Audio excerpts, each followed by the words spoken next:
New Thought Media Network. We are a global broadcast network of positive music, media, and entertainment, inspiring humanity's evolution along the journey of enlightenment and creating a world of love, peace, empowerment, and prosperity for all. New Thought Media Network. Positively inspiring.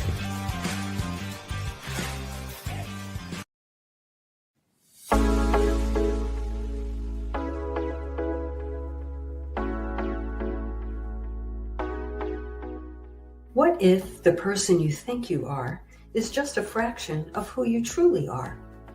What if years of conditioning and surviving in a challenging world have left you clinging to strategies and beliefs that mask your truest nature?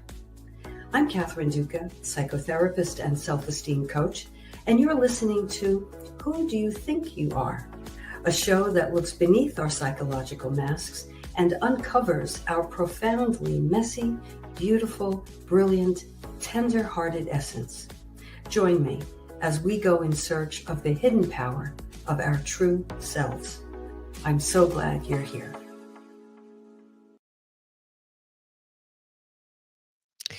And you know that's the truth, dear listeners. There is no place I would rather be tonight than here with you. I'm your host, Catherine Duca, and you are listening to Who Do You Think You Are? A podcast dedicated to helping you learn how to have the highest regard for yourself, how to live from a place of genuine self-respect and self-love, and how to make yourself a priority in your own life. Meet me here each week for curated tips and strategies designed to help you drop your psychological masks, connect with your truest essence, and simply live life more easily. Because we know that when we approach life in this way, we naturally and effortlessly and organically have more room, more generosity, and more love for others. And as I say each and every time, when have we needed that more? So welcome, welcome. It is Sunday, Mother's Day, and I'd like to wish all of my listeners who are mothers a very happy Mother's Day. I hope you had a good day. I hope you're having a good evening.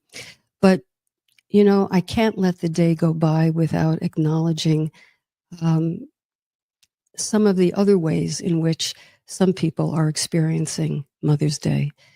You know, for those of us who may have enjoyed a beautiful brunch today and flowers and candy and all the rest, there are many mothers tonight who are in anguish, in pain.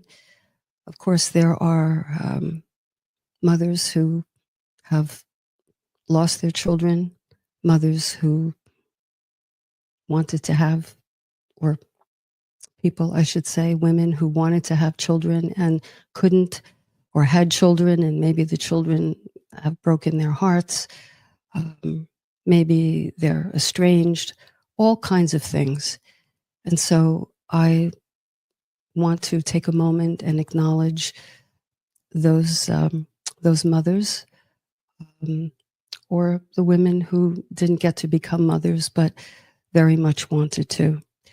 I also cannot let the day pass without acknowledging all over the world, certainly in this country at this time, the mothers and the children who are anguishing over what is going on.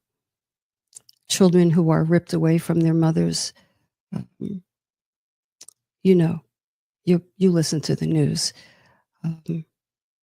So, you know, I often talk about the different ways in which different people experience the same experience. So we tend to think that Mother's Day is the same rosy for everyone, but for the people I just mentioned, it is anything but. So please, if we can just look inward for a moment and turn our hearts and our open minds to people who are suffering on this day, let's do that, and let's hold them in the highest regard and deep within our hearts. And this goes for, in a month or so, we have another holiday coming up, Father's Day, when we have Valentine's Day. Let's not get lost in our own experience, but let's always keep our consciousness open to others who are having a very different kind of day than the day we may be having. And I like to say that in order to really make a contribution to this planet, we need to be as clear-headed as possible. I think you'll agree with that. If we're preoccupied, self-absorbed, if we have foggy notions, if we are confused, if we just don't have the clarity to step out of ourselves and join others on this planet to make a positive contribution, then we're in trouble, because avoidant, passive, hazy, foggy, self-absorbed minds don't do anything for anyone. So it is up to each of us to shoulder the responsibility for making this country and this planet better than it is.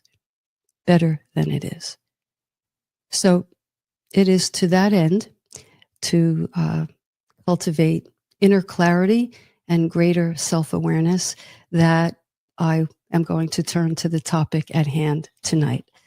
If you've been following along the past couple of episodes, you know that we've been talking about psychological masks. I love talking about this subject because I think at core, the masks we wear really account for a lot of the difficulties many of us encounter. What do I mean by that? Well, psychological masks are the costumes, if you will, the exterior that we show to the world. They're kind of polished and curated and perfected images. They're what we want people to think of us. So while we're projecting this polished image to the world, we're doing something else at the same time. We are hiding, concealing, suppressing, disowning other parts of ourselves. Parts that we deem, parts that we judge to be unappealing, unattractive. Parts that if anybody knew, they might reject us or, cast us aside. So we are very intent on looking one way to the world. And not that we don't inhabit those qualities, we do. But the purpose of this is to make sure we are seen in a certain way while we actively work to hide other parts of ourselves. And the biggest problem with this, of course, is that in that gap between what we show and what we really feel, in that gap is where we can feel like an imposter, like an actor, like we're not being genuine, we're not being true to who we are, we're not in alignment because we're not integrated. And life can start to feel like an uphill climb. And not only that, think about it. Think about closeness. Think about emotional intimacy in relationships. If we are walking around with this wide gap, how can people really get close to us? How can we really trust in ourselves and trust that people love us for who they are when we are working very diligently to not let them see deep aspects of who we are? So to this end, we develop these personas, these layers of protection. And what happens? We walk around mask to mask. And when you think about it, it's really a wonder anything gets done. It's really a wonder that relationships survive with this dynamic in place, mask to mask. And as long as we walk around with these masks rigidly intact, I like to say hermetically sealed, then, we're not really in our right mind. We're in a curated mind, but not in our right mind. We're not connected to a higher power. Because a higher power really, not that it can't get through, but we can't avail ourselves of the infinite wisdom and the infinite intelligence and the the unlimited and unbounded, like, I don't even know what to call it. I don't even have a word big enough. Spirit, the all of which each of us is a part. We can't avail ourselves of that. We can't connect with that, with these impediments in our way. Now, for those of you who may be joining me for the first time or are not familiar with masks, I want to be very clear about something. In my introduction, I say this is a podcast where we learn about genuine self-respect and self-love. We learn how to make ourselves a priority in our own lives. Here's the big disclaimer. This is not about the small me. This is not about me. I'm thinking of myself. I want to make myself happy. It's not really, that's not the energy on the conversations that we have together here. This is about, yes, becoming as self-aware as we can. This is about loving ourselves. This is about aligning ourselves, aligning our behavior, our thoughts with our truest values. Because when we do that, as I say in the intro, we have more to give other people. We have more to give other people, not less. So nothing that I say here ever is against anyone else. It's not against anyone else. It's not against any group. It is on behalf of ourselves, of our greatest good. Because when we are in our greatest good, when we're in alignment, we have a flow and we have a connection to something greater. And when we have that, we make better brothers and sisters on this planet. So that is the energy that I hope we can have these conversations with. It's not the small me. It's the self-aware me, the knowing me. Because the more I know myself and understand myself and have compassion and empathy for myself, what happens? The more we have these things for other people. And that just happens naturally. So these past couple of weeks, we've been looking at some specific masks. I think we started with the mask of perfectionism. That was one of my masks. Last week, I talked about the mask of I'm fine. I think that's also one of my masks. The mask of, no matter what's happening inside, I look good to the world. I look like I don't have a care in the world. I'm fine. I'm okay. Tonight's mask is, I think, a very interesting one. And actually, I think I have remnants of this one also. Masks are like that. We don't usually have just one. It's like being left-handed, right-handed. We might have a predominant mask, but we also have others as well. Plus, they overlap.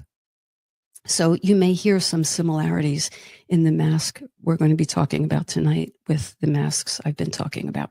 So tonight's mask is the mask of extreme self-reliance, also known as the mask of being overly competent. So the mask of extreme self-reliance and the mask of overcompetence. What is that? Well, the mask of overcompetence is the mask that looks to the world like, I've got everything handled. I know how to do things better than most. And that isn't necessarily arrogance. That's largely true. Wearers of this mask happen to be very adept, very expert at handling all kinds of things, logistical things, organizational things, strategic things. They really are masters at it. So they really do things better than most. The problem is, and you may ask, well, what's wrong with that? Well, nothing. Nothing's wrong with being competent. Nothing's wrong with being self-reliant, except when we feel compelled to be that way. What do I mean by that? Well, when we feel we have to be a certain way most of the time in order to get through life and be liked or loved or to get approval or acceptance, that's a compulsion. There isn't much choice there. It's, I have to be this way. And whenever we think to ourselves, I have to do or be anything, the question that you may want to follow up with is, or else what? Or else what? So with regard to this mask, the inner dialogue is, I have to be this way or else I'll be rejected. I have to be this way or else something negative, something threatening will happen. Now, how do certain people get to be this way? What are the factors at play that will cause a person to adopt this particular mask? As we've been talking these past few weeks, certain circumstances, certain family dynamics cause us to adopt certain specific masks. So why this one and not that one predominantly? Well, there are reasons. Now, the mask of extreme self-reliance, and I emphasize extreme, has a link to the past. Don't most things. And adults who find themselves overly or extremely self-reliant, or another word might be self-contained, it's quite possible that these adults, as children, didn't get certain emotional needs met. Their need for guidance, their need for nurturance, their need for protection went unmet. So imagine either yourself as a child, or perhaps you know someone who uses this mask, or perhaps you're in a relationship or you're related to someone who uses this mask. Here's a little bit of information as to what may have gone on with that person way back when. So if as a child these needs weren't met, that's easy to understand how the child might feel like something very fundamental is missing from the parent or the caregiver. Now, children cannot tolerate, this is an important fact, children can't tolerate, simply because it's too threatening, the idea that their parents are flawed. Now, as adults, we can look back and think that, but children just don't have the luxury of thinking that their parents are flawed. They work with whatever the parent hands them, however the parent behaves. And children who wear this mask likely had parents who were compromised in some way. How? Well, they may have been emotionally unavailable. They may have been emotionally ill. They may have had an actual illness. They may have been abusive, extremely distant, maybe even addicted. You see? So the child, the 7, 8, 9-year-old, grows up with an understanding, but not a conscious understanding, but an intuitive understanding that the parent or parents are not equipped to give them what they need, but they don't find fault with the parent. What they do instead is they appoint themselves, now this is of course unconscious, they appoint themselves their parents' parents. They appoint themselves the providers of these things, because if the parent is any of the things I mentioned, ill, emotionally ill, physically ill, addicted, what have you, the child intuitively understands that the parent needs something, and they take it upon themselves to provide that. So you start to get the picture that the child, I'll say herself, forgive the gender reference, but it's cumbersome otherwise, so I'm just going to stick with her. The child herself goes without the need being met, and at the same time takes it upon herself because she's intuitive, or perhaps the parent is asking for, implicitly or otherwise, asking for something from the child. So the child then, without having the need met herself, has to turn around and give these behaviors, these caretaking behaviors to the parent. Can you see the bind that puts the child in? The child is called upon, or maybe self-appoints herself, to be in the role of nurturer or confidant or protector of the parent. And the parent, by virtue of the circumstances I mentioned, might be kind of a bottomless pit. These are parents, not because they're bad, but because they themselves are hurting. These are parents who don't say, "Oh, sweetheart, you don't have to do that." In fact, they do quite the opposite. They, again, overtly or covertly, have the expectation that the child will take care of them in that way.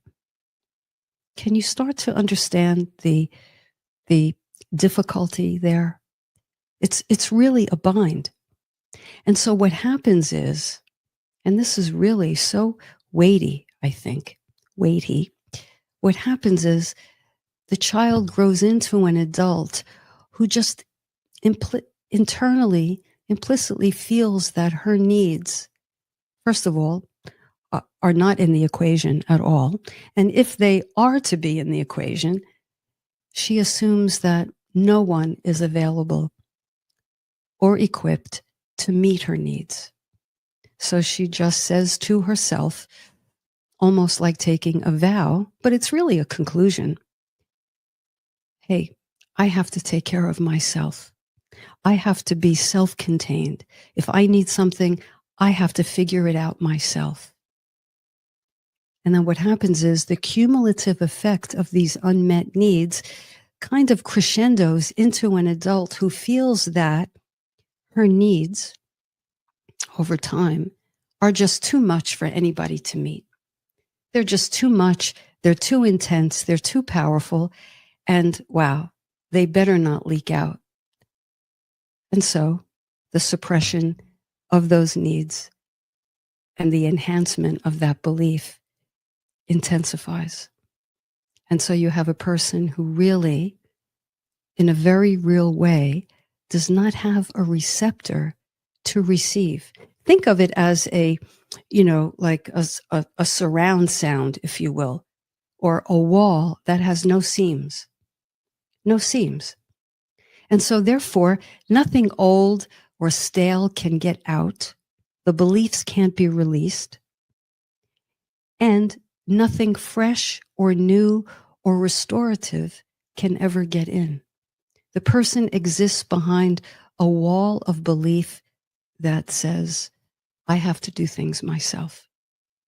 Now, the upside is these people make wonderful, because they're so competent, they make wonderful employees, business owners. They're self-propelled. People look to them and rely on them. And these people generally do very well in business pursuits, professional pursuits, because, for all the obvious reasons.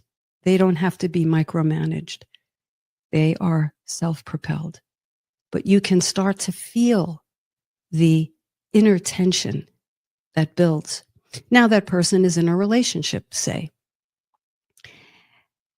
That person is going to handle all the needs for the other person. And when the partner tries to give to them, what do you think happens? The overly competent, overly self-reliant person doesn't recognize the giver as giving. They just don't recognize it because they don't have a frame of reference for receiving, for accepting. But that doesn't mean they don't secretly, deeply yearn to be taken care of. This is the paradox of all paradoxes. Underneath that top layer of competence is a real longing and a real yearning. And you know what else? You know what else there is? There's an undercurrent of resentment, because the way it looks from the inside is nobody gives me anything. When is it going to be my turn? I give everything to anyone and I don't ask for much. And then when these people do have a need that leaks out, if they feel disappointed, the disappointment feels epic. Why? Because what do they say to themselves or to their partners? I don't ask for much. The one time I ask for X, the one time I ask for a favor and you can't give it to me. You see, this is why. This just confirms the whole ball of wax. And the partner is left confused. So this couple might stay together forever, but you can easily begin to understand the dynamic and the frustration on both parts. Now, before I go to the chat, I see there's a number of comments. I just want to say that the beautiful thing is that these overly competent people are secretly and maybe closeted, beautiful, tender-hearted people. They are so loving and so giving, and deep, deep down have such tender hearts. But those tender hearts are, of course, guarded. It's like the Tootsie Roll center with that outer shell. You know, it's too risky.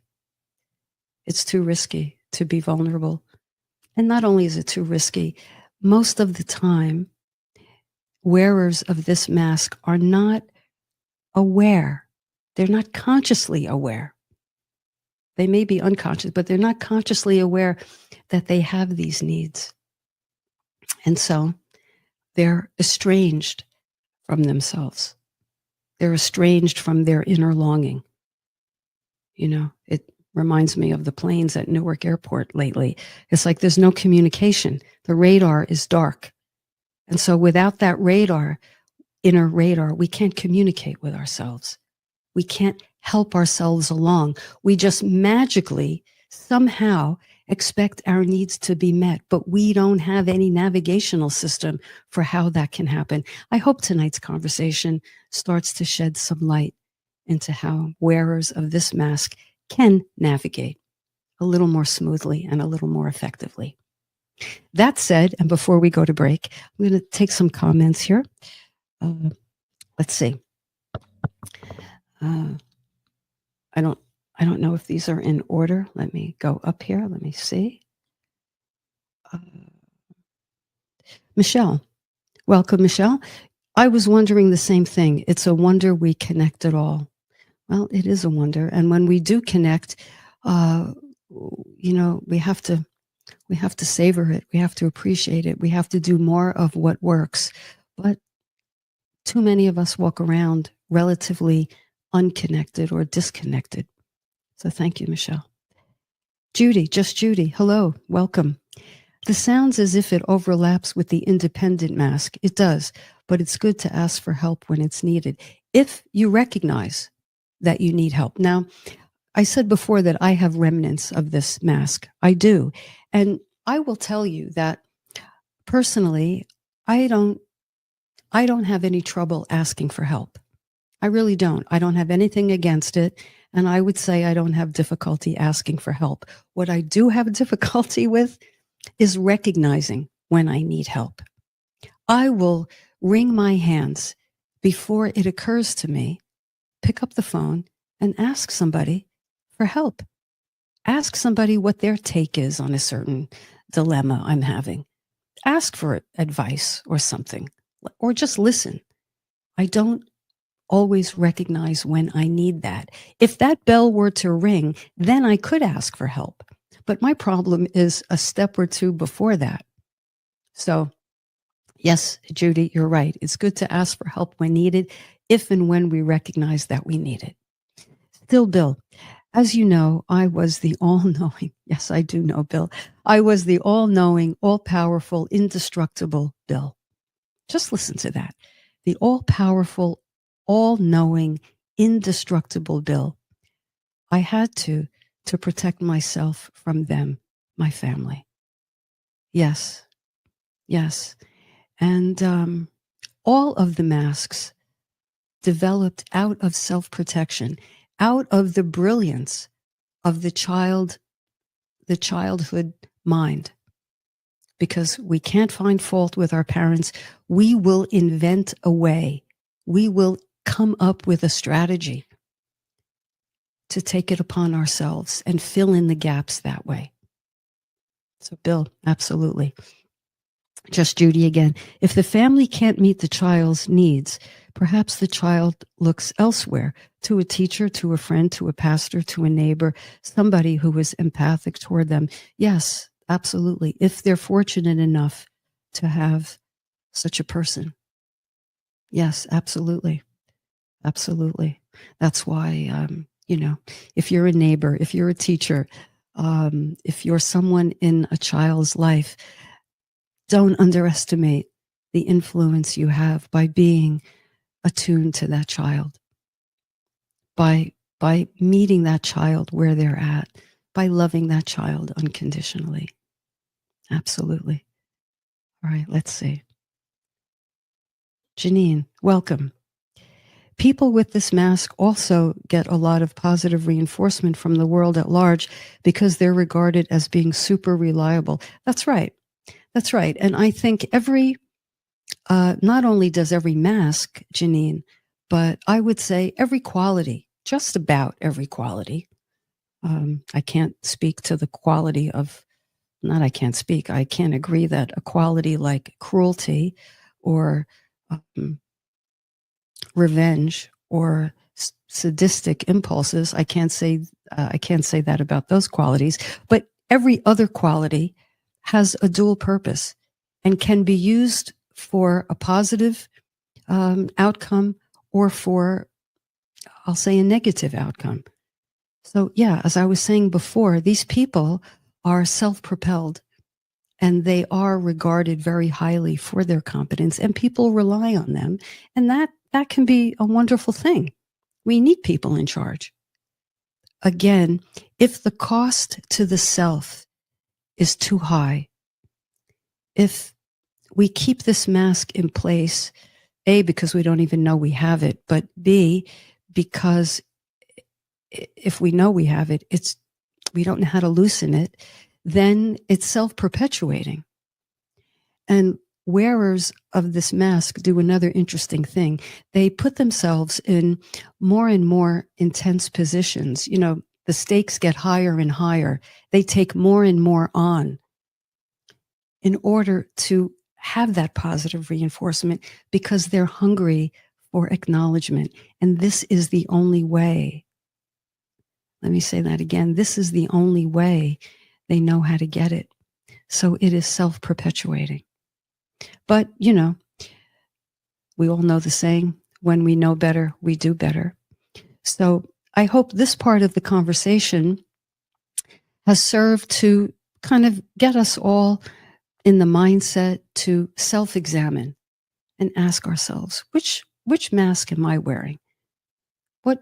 How do I stay walled off from people? How do I stay relatively disconnected? Or I'm not so disconnected, but how can I connect more deeply? Well, we have to look to our personas and the facades. Okay? It must be so exhausting. Of course, it's exhausting. But again, the interesting thing, I could say this in 10 different ways. The wearer of this mask doesn't know why she's exhausted. She doesn't know why she's exhausted. So she might take time off or she might, bemoan the fact that, I don't know, something isn't going right, but she's not hitting the nail on the head because she's not aware that she has the mask. And so the exhaustion has no relief valve. You see? Bill says, to put it mildly. Bill, you were kind of exhausted, I think, right? And sometimes, we run the course. The mask runs its course until we can't do it anymore. In fact, I'll say this and then I'll cut to a break. Most people come to talk to me in psychotherapy or coaching because their mask has given way. They're probably too exhausted to keep it going. And the help that they come in here for, unwittingly, is the help to put their mask back in place. They think I'm going to help them. This is their tacit request.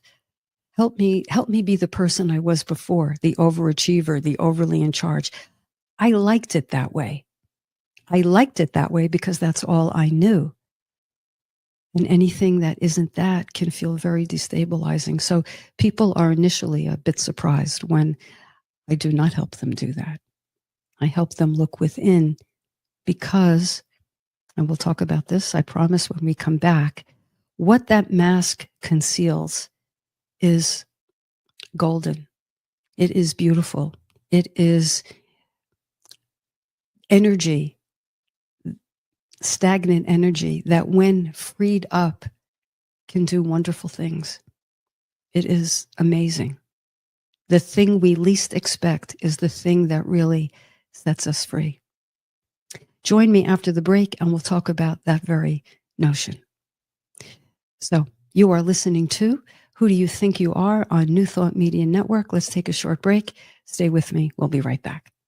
Please help us say thank you to our organizational sponsors, including the Hefferland Foundation, Affiliated New Thought Network, International New Thought Alliance, Science of Mind Archives and Library Foundation, Center for Spiritual Living Denver, Center for Spiritual Living Midtown, New Thought Philadelphia, Planned Happiness Institute, Summit Center for Spiritual Living, One Heart Retreats, Center for Spiritual Living on the Lake, Unity Kitchener, Unity Spiritual Center Ottawa, Om Center for Spiritual Living, Satya Center, Begin Within Ministries, Center for Spiritual Living North Jersey, Unity of Savannah, and the Center for Spiritual Living Seattle, as well as all of our individual donors.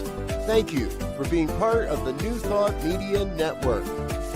Please like, share, and subscribe. New Thought Media Network, positively inspiring.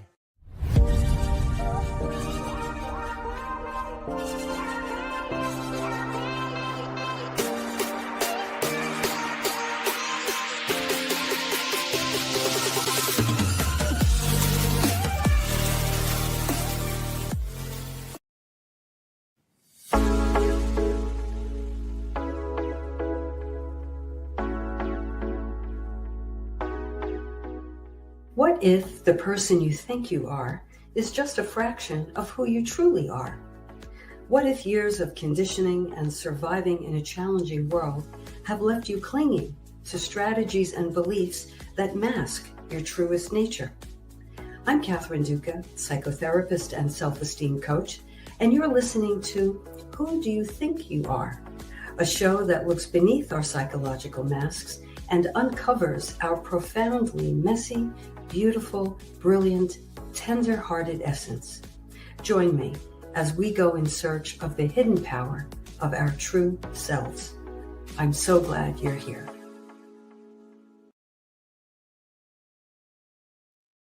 Welcome back. I'm your host, Catherine Duca, and you're listening to Who Do You Think You Are? Before the break, we started talking about the mask of extreme self-reliance, also known as the mask of overconfidence. And we talked about the upside of that, how wearers of this mask are wonderfully in charge people, and they do a lot, and they handle a lot, and they are competent and people rely on them and look to them, and that's all wonderful. And they make great managers, great bosses. They run households impeccably, on and on and on. But there is a downside. And the downside is they feel compelled to be this way. And they can't let any neediness leak out. In fact, to an overly competent person, need is every bit a 4-letter word. It is really taboo. One of the worst things you can say to such a person is that they're needy.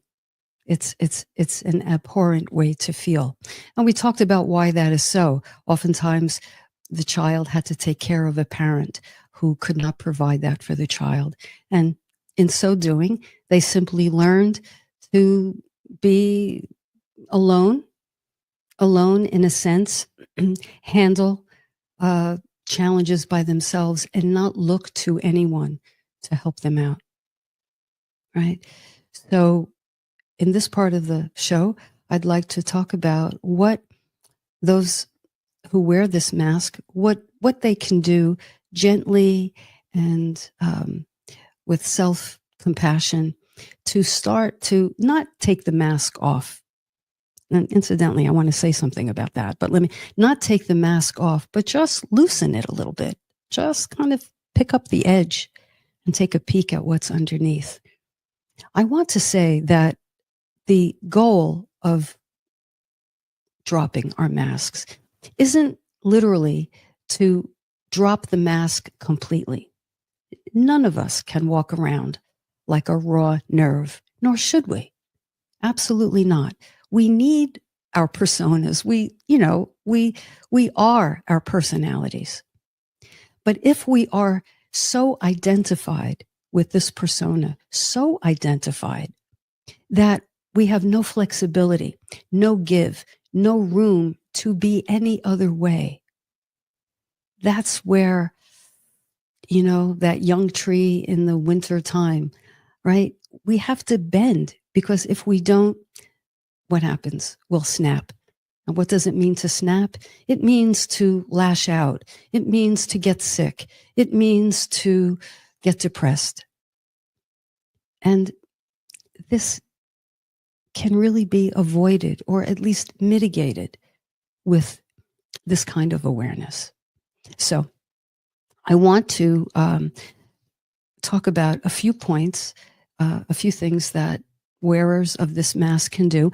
I'm going to refer to my newsletter, because the newsletter that went out this morning was on this topic. Those of you who don't get the newsletter but would like to, simply email me at Catherine@CatherineDuca.com. That's Catherine@CatherineDuca.com. And just say in the subject line, add me.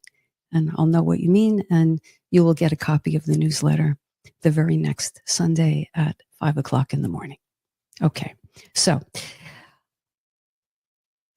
wearers of this mask can learn to relax. They can live in their skin differently, but they have to do a few things first. And these things, I know, are going to seem counterintuitive, right? If you find them so, just put in the chat, counterintuitive, Kathy, come on. But here's what has to happen. They have to first admit that they were emotionally alone as a child. Step one is to rewind those home movies, if you will, and look at yourself back then. Look at yourself as though you're watching a Netflix special, and look at that child and her circumstance. And if what I described earlier went on with you or someone you know, then the first thing that has to happen is the acknowledgement of, oh, wow, that child had to be the parent, the emotional parent. That child went without. What an ouch. What a profound hurt. Even though the child didn't feel it back then as such, looking back, we can easily understand that that's how a child would feel. And what we have to say is, I was that child. So we first have to admit that we were alone. back then. No one really likes this, but as you do it, you start to develop an understanding, and this is step 2, that you in fact craved. Yes, you needed your caregiver's love, guidance, protection. It's the anti-neediness of the adult mindset. It's like, the hard truth is, as a child, I did need someone to look out for me. I did need someone to protect me, to step in, to intervene, to talk to me about how I was feeling, to ask me questions, to brush my hair, to all the things.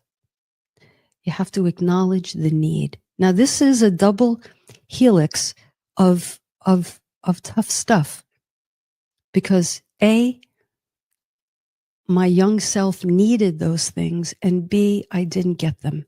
And how must that have made me feel back then? There's pain there. And so what we have to do is acknowledge the pain. Now, there's good news, semi-good news right now. The good news is, whatever we're afraid to feel,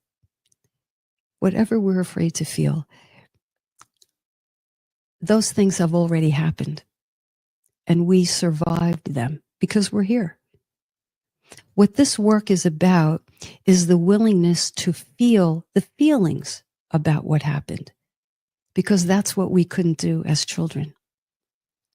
So now we have kind of a stepwise, almost a protocol, if you will. I had the need wasn't met, and I felt disappointed and alone. When you recognize the need that you had, need or needs, you begin to understand that no childhood need is bad or wrong or shameful. How could it possibly be? So you begin to develop a connection, an understanding, and I'm going to say a relationship with that aspect of yourself. We can call it inner child. But we develop, instead of being, estranged from that part, disconnected from that part, we start to hear that part. We start to understand, I had longings, I had cravings, I needed someone. Because here's the thing, and this is the payoff. When we acknowledge that our young selves had that need, in that moment, we are giving our young selves, I never know what tense to use, self or selves. Forgive me if I'm messing that up. But we give our inner child the time of day. We give our inner child the respect that comes from, I see what you needed, sweetheart. I see what you needed, and I see what you went without.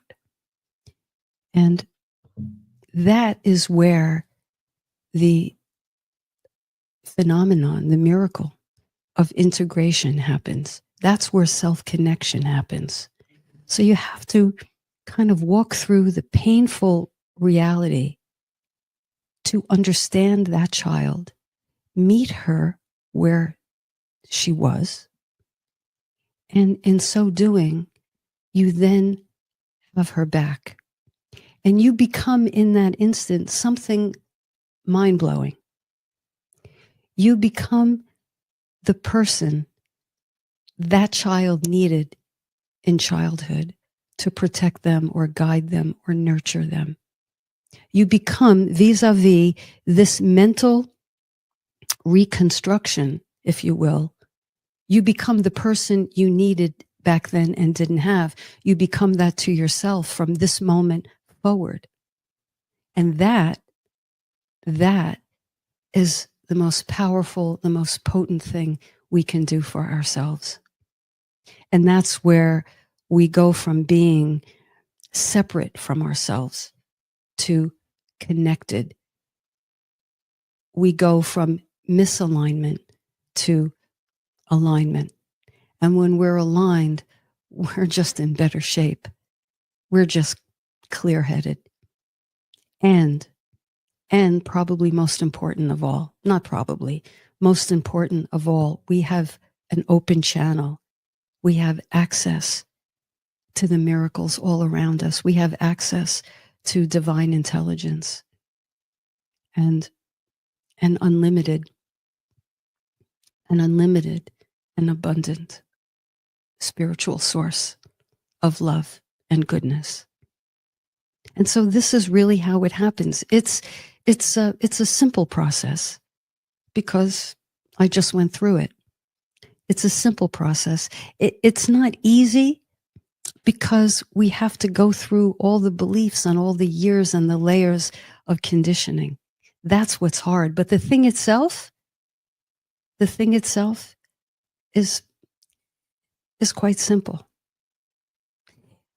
I often say to my clients, wow, if you saw your childhood in a movie and you stop the, you stop the movie, you freeze framed it right when the child said, oh, nobody's coming, nobody's here, nobody's going to protect me. I have to do it myself. If you freeze frame that and ask yourself, how do you feel toward that child? How do you feel on that child's behalf? I submit to you, you will have nothing but love for that child. Then what you do is you sort of insert yourself as that child. I was that child. And I can handle the truth that she's carried this whole time. And that, dear listeners, that is a game changer. That is everything. That is really what I think healing is all about on a psychological level that then gives way to a spiritual healing. Right? We talk about be the peace you want to see, be the parent to yourself, be the friend to yourself, be the damn bodyguard to yourself that you were hungry for. And I'm going to tell you one other thing. Leandra, hi there. Good to see you all the way from Knoxville. I love to say that. I get such a kick out of saying that. Thank you for this process. I'm so excited to apply it to heal my inner child. Oh, that really touches me, Leandra. May we all do more of that tonight and going on. I was going to say something. It flew out of my head. I think it'll fly back. But when we become that person, the person we needed to protect ourselves back then, when we become that person, I'll tell you, it's harder to get hurt. It's harder to feel overlooked. It's harder because we have our own backs. And nothing feels as good as that. And that gives way to a sense of security, a sense of stability. That's what I mean when I say we become our own net, our own safety net. We don't have to worry about if anybody finds this out because we found out. We don't want to be exposed because we can't handle the exposure, or so we think. But as Leandra so beautifully said, it's a process, and we can heal ourselves if we choose to embark on this process. And if we hold the consciousness that so many others have either yet to do this work or have begun to do this work or are somewhere along their own journey. Again, the compassion we afford to ourselves, we naturally afford to other people. And that's what healing is all about, I feel. So, let's see. I think I got to everybody. Okay, Just Judy, I'm catching your comment here. For the first time, I understand why my 10-member family was unable to provide the nourishment, but I needed as a child. And Catherine, I thank you profoundly for that. Oh, Judy, you're welcome. For the first time, I understand why my 10-member family was able to provide the nourishment, but I needed it as a child. Can you hear that? Can you hear the opening in that? You know, when we can give to our inner child, because let me tell you, our inner child will have no problem receiving that from you. And when your inner child receives that love and compassion and that elixir from you, then that child in the adult body can begin to receive from other people. And that's how that wall, how that mask begins to dissolve. And instead of walking around saying, nobody gives me anything, you can begin to say, look at the gifts. Look at the gifts all around me. And where there is trouble, where there is hate, where there is cruelty, where there is indifference, where there is madness, we are strengthened to say, how dare you? Nothing's going to happen to another child as long as I am here. And this is where energetically we become, we become soldiers. We become a stand for justice and for love in this world. So it's not pink paint, it's not Pepto-Bismol, it's not syrupy. It is sober, it is strong, it is relentless, it is do or die. And don't we need that right now? On Mother's Day, when there's so much anguish in the world. And that anguish is there on Father's Day and all these other holidays. Let's harness the goodness and trade the hallmark sentiment for righteous outrage and love channeled into rightful action. Friends, we need a new mind. And you're listening to New Thought Media. This is not an accident. We have to be new-minded. And it is with new information. Because with the old information, where are we going? Where are we going? Another year, another decade, same old thing. New information, new awareness makes for new people and renewed people and renewed hearts. Okay, let's do as Leandra is doing. Let's do as Judy is doing. Bill, Janine, Michelle, everyone on here tonight. Hope I didn't miss anyone. And everyone listening. Let's take care of our inner child. It's the best thing we can do, not only for ourselves, but for others. With that, I wish you well. I wish you peace. I wish you love. Next week, I will not be here in person. There will be a rebroadcast of one of the episodes. If you happen to have a favorite episode, let me know, and maybe I'll rerun that one next week. But I will be back live 2 weeks from now, and hopefully we'll have another interesting, thought-provoking, connected conversation.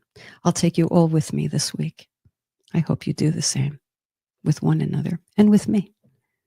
All right, take good care. You've been listening to Who Do You Think You Are on New Thought Media Network. Be well and good night.